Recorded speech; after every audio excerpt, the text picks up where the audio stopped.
जी, अस्सलामुअलैकुम। क्या हाल चाल है मेरे दोस्तों? ठीक ठाक हो? तबीयत सेहत सबकी ठीक है? उम्मीद है सबकी सेहत तबीयत भी माशाल्लाह ठीक ठाक होगी और सबका माशाल्लाह शौक शिकार भी अच्छा जा रहा होगा। जी, आज काफ़ी दिनों के बाद दोबारा से आपकी खिदमत में हाज़िर हूँ। और जैसे कि अपनी पुरानी वीडियोज़ में मेरी कोशिश होती है कि आपके लिए कोई अच्छे टॉपिक्स लेके आऊँ, जिससे आप मुस्तफ़ीद हों, फ़ायदा उठाएँ और कुछ कम से कम कुछ सीखें भी। तो आज की जो वीडियो है वो भी कुछ इसी तरह से है। ज़्यादा लंबी वीडियो नहीं होगी, ज़्यादा लेंथी वीडियो नहीं होगी। कोशिश करूँगा कि मैं 5-6 मिनट के अंदर ही अपनी बात को आप तक पूरा पहुँचा सकूँ। जैसे कि आप लोगों को पता है, आप जिस भी इलाके से हैं, आप जहाँ-जहाँ से मेरी वीडियो को देख रहे हैं, आजकल हर किसी के मैक्सिमम खुड्डे में एक बीमारी आई हुई है कि जानवर रात को बीमार होता है और सुबह उसका पोट लगता है। बहुत इलाज करने के बावजूद जानवर नहीं बचता। और मेरे यहाँ पर, मैं लाहौर में रहता हूँ, मुल्तान चुंगी के पास। मेरे इस करीबी इलाकों में ये बीमारी आजकल बहुत ज़्यादा फैली हुई है और मेरे कई बड़े काबिले एहतराम मेरे दोस्त हैं, मेरे भाई हैं, जिनके खुड्डे दर खुड्डे ही ख़त्म हो गए हैं। और ये बीमारी मेरे घर भी आई। मेरे कुछ जानवर इससे मुतासिर भी हुए, बट अल्हम्दुलिल्लाह अल्लाह के करम से, अल्लाह का शुक्र है कि मेरा कोई भी जानवर इस बीमारी से एक्सपायर नहीं हुआ। ठीक है ना? मेरे सारे जानवर जिन जिनको ये प्रॉब्लम आई थी वो सब जानवर रिकवर हो गए हैं और कुछ रिकवरी की तरफ गामजन है। सबसे पहले तो मैं आपको एक चीज़ बताता हूँ कि देखें जी, मैं आपको अपनी बेशतर वीडियोज़ में एक चीज़ बताता हूँ कि मौसम की तब्दीली जब भी हो, आपने कबल अज़ वक्त अपने जानवर को वैक्सीनेशन कर लेनी है। वैक्सीनेशन सर पर पड़ने के बाद नहीं करनी कि यार ओ हो यार वो कर लेंदे थे यार, चंगा होंदा यार, वो कर लेनी चाहिए सी। ये अजम्पशंस पे नहीं जाना। एक्टिव जानवर को वैक्सीनेशन होती है, एज़ यू नो, जैसे कि आपको पता है कि जो वैक्सीनेशन है वो एक एक्टिव बर्ड को की जाती है, बीमार बर्ड को वैक्सीनेशन नहीं की जाती। ठीक है, ये क्लियर है बात? वैक्सीनेशन करनी बहुत ज़रूरी है। सबसे आसान तरीका ये है कि हर 3-3 महीने के बाद अपने बर्ड को वैक्सीनेशन करते रहा करें और ज़रूरी है। मैं अपने बर्ड को करता हूँ गैलीमेओन। गैलीमेओन के अंदर भी 2-3 किस्म की आती हैं। जो मैं वैक्सीनेशन करता हूँ उसका टाइटल होता है कुरेज़ा और रानीखेत। कुरेज़ा और रानीखेत के ऊपर ये इफ़ेक्टिव है वैक्सीनेशन। वैक्सीनेशन वो चीज़ है कि जिससे जानवर आने वाली बीमारी से लड़ने के काबिल हो जाता है। मेरे जानवर अगर बचे हैं मुतासर होने के बावजूद, तो देखें जी, उसकी बुनियादी वजह यह थी कि मैंने अपने बर्ड्स को वैक्सीनेशन करके रखी हुई थी। अगर मैंने अपने बर्ड्स को वैक्सीनेशन ना की होती तो मेरा नहीं ख्याल कि शायद वो बच पाते, क्योंकि ये जो वायरस अब फैला हुआ है ये बहुत स्ट्रॉन्ग होके आया है और इसने बहुत खुड्डे बर्बाद किए हैं। तो वैक्सीनेशन लाजमी करें, पहला मेरा पैगाम, पहली नसीहत।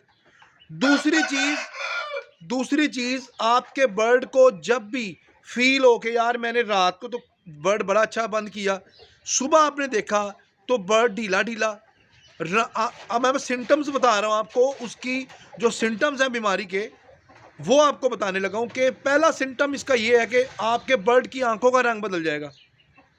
आपका बर्ड की जो बीटें करता है उसका रंग बदल जाएगा, ग्रीन वाइट लेसदार बीट करेगा। उसके अलावा आपका बर्ड जो होगा वो ढीला ढीला, मट्ठा ढीला हो जाएगा। ठीक है, ये उसके शुरू के जो सिम्टम्स हैं ना वो यही हैं।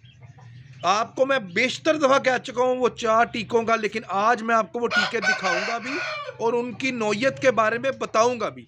देखिए जी, सबसे पहला टीका है जी ये साइनोफार। ये मेरे हाथ में आप देख रहे हैं साइनोफार, जिसको B12 भी बोलते हैं। ये वाली वायल हर एक के पास होनी चाहिए अगर चाहते हैं कि मेरे परिंदे ठीक ठाक रहे। पहले नंबर पे वैक्सीनेशन है, फिर ये मेडिसन है। अगर बीमार होता है तो साइनोफार रखें अपने पास, यानी कि ये है साइनोफार B12। B12 इसका जो फार्मूला है वो B12 है। ठीक है जी।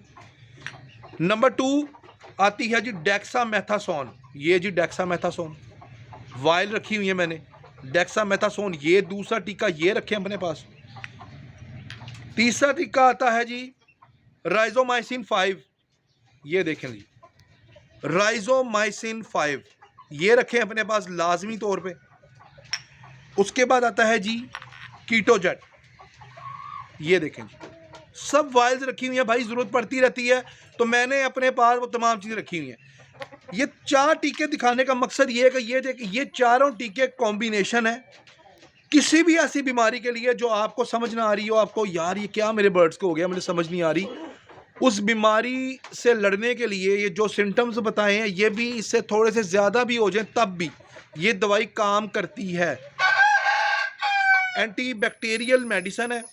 केटोजेट का फंक्शन होता है आंतों को, जो आंतें होती हैं अंदर जो जानवर की पेट के अंदर, यानी कि जो उसकी इंटेस्टाइन जिसको हम इंग्लिश में बोलते हैं, उनके अंदर इन्फेक्शन अगर हो जाए तो केटोजेट जो है ये उसको बेहतर करता है, ठीक करता है। साइनोफार B12 जो है ये एक बेसिकली एक ताकत का टीका है। B12 ताकत का टीका होता है।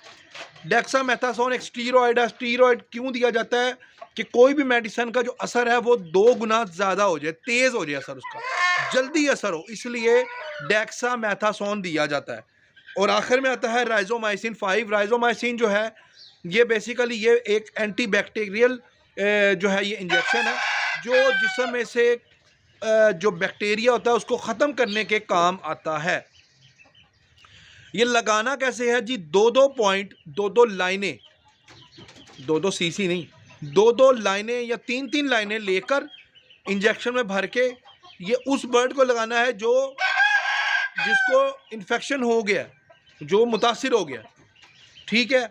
उसके अलावा ये खाली ये चीज़ काफ़ी नहीं है, उसके अलावा आपने क्या करना है, आपके पास जी ये प्रवास वायल है, ये भी होनी चाहिए। बुखार की सूरत में अगर बुखार हो जाए तो 3 सीसी आप ये भी दे सकते हैं उसको, प्रवास बुखार के लिए होता है। बुखार हो जाए, तप रहा है जिस्म, तो ये दे सकते हैं आप साथ, ठीक है। उसके अलावा जी 2 आपको मैं और चीज़ें दिखाता हूँ।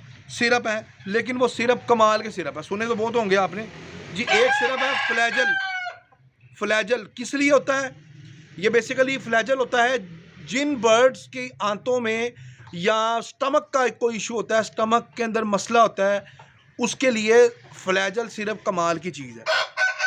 और दूसरा सिरप है जी ब्रूफिन, बुखार के लिए कमाल चीज़ है। पैनाडोल भी दे सकते हैं। ये 3 सिरप का महलूल बना लेना। कैसे, जो बर्ड आपका मुतासिर है एक एक ढक्कन तीनों का ले लेना, पैनाडोल, ब्रूफिन और ये आपका क्या कहते हैं इसको, फ्लैजल। ये तीनों सिरप आपने एक एक ढक्कन लेके इनको मिक्स करके पानी की दरमियानी जो एक नॉर्मल दोरी होती है उसमें डाल के पानी भर के आपने उस बर्ड के आगे रखना है। सादा पानी नहीं देना, यही वाला पानी देना है, यही वाला पानी देना है ताकि वो अपनी बीमारी से बाहर निकले। उसके पेट में वो वाला पानी जाए जिससे उसकी पेट के अंदर कोई मसला ना बने, उसका पोट बंद ना हो। याद रखें मेरी बात, सबसे मोस्ट इंपॉर्टेंट चीज़, जानवर की कोई भी बीमारी, जानवर की कोई भी डिजीज़ सबसे पहले जानवर के पोट के ऊपर हमला करती है, यानी उसका डाइजेस्टिव सिस्टम को ख़राब करती है। सबसे पहले कोई भी बीमारी जब जानवर के अंदर आती है तो वो उसका पोट को ख़राब करती है, यानी उसका डाइजेस्टिव सिस्टम हैक करती है। जब जानवर का पोट ख़राब हो जाता है ना, तो समझ लो कि उसके चांसेस बड़े लो हो जाते हैं, बड़े डेंस हो जाते हैं चांसेस। तो इसी वजह से हम उसको केटोजेट भी लगाते हैं, इसी वजह से हम उसको फ्लैजल, ब्रूफिन और पैनाडोल भी देते हैं। फ्लैजल इसलिए कि उसका पोट ना ख़राब हो, ब्रूफिन इसलिए कि ब्रूफिन और पैनाडोल इसलिए कि उसके जिस्म में थकान ना हो, थकावट ना हो, और तीसरी चीज़ कि उसको बुखार ना हो। बावजूद इसके फिर भी आपको फील हो बुखार हो रहा है तो आपने क्या करना है कि इसको प्रवास लगा सकते हैं। ये मैंने आपको बड़े डिटेल से और बड़े प्यार से और बिल्कुल आपको बिल्कुल ईजी अल्फाज में, आसान अल्फाज में आपको समझाया कि कोई ऐसी चीज़ नहीं है कि जो आपको समझ ना आए इसमें, ठीक है ना। बड़े आसान अल्फाज में आपको चीज़ बताई है। ये तमाम टीके आप लोगों के घरों में होने चाहिए।